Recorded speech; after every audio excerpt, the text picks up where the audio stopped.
We all know the story of David and Goliath, right? The little guy versus the big giant. A classic underdog tale. But what if I told you the real fight wasn't what we saw on the battlefield? What if the outcome was decided long before a single stone was thrown? Let's take a closer look. Everyone saw Goliath, this mountain of a man standing tall, his armor gleaming in the sun. Ho, ho, ho!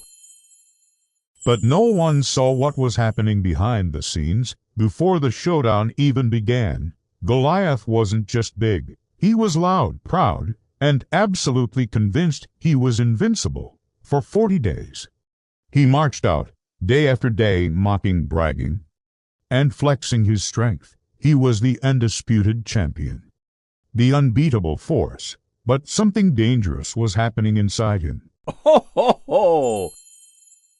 His confidence, once a source of strength, slowly curdled into arrogance, and that arrogance quietly morphed into a blinding pride.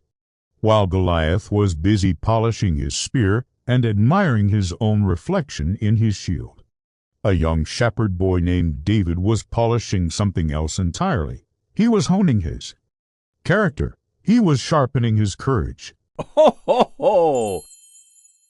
He was nurturing a faith that was more resilient than any bronze armor and sharper than any sword.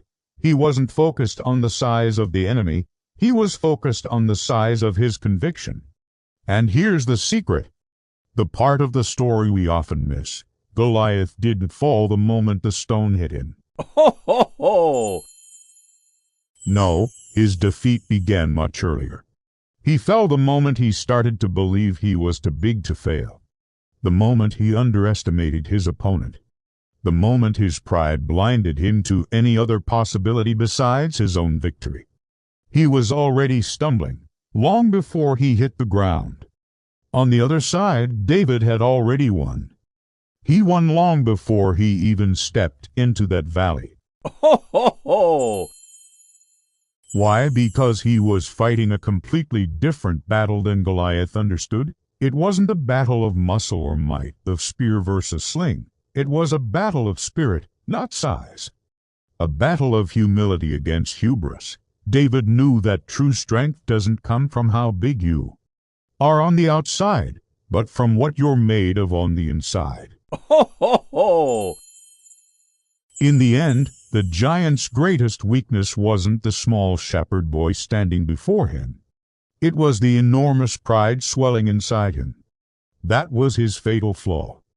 And that's how one small, well-aimed shot was enough to topple a giant who had, in reality, already lost the war within himself. It's a powerful reminder that our biggest battles are often fought and won on the inside. Ho, ho, ho! Thanks for watching. If this story resonated with you, hit that like button and subscribe for more insights. See you in the next video. Ho, ho, ho!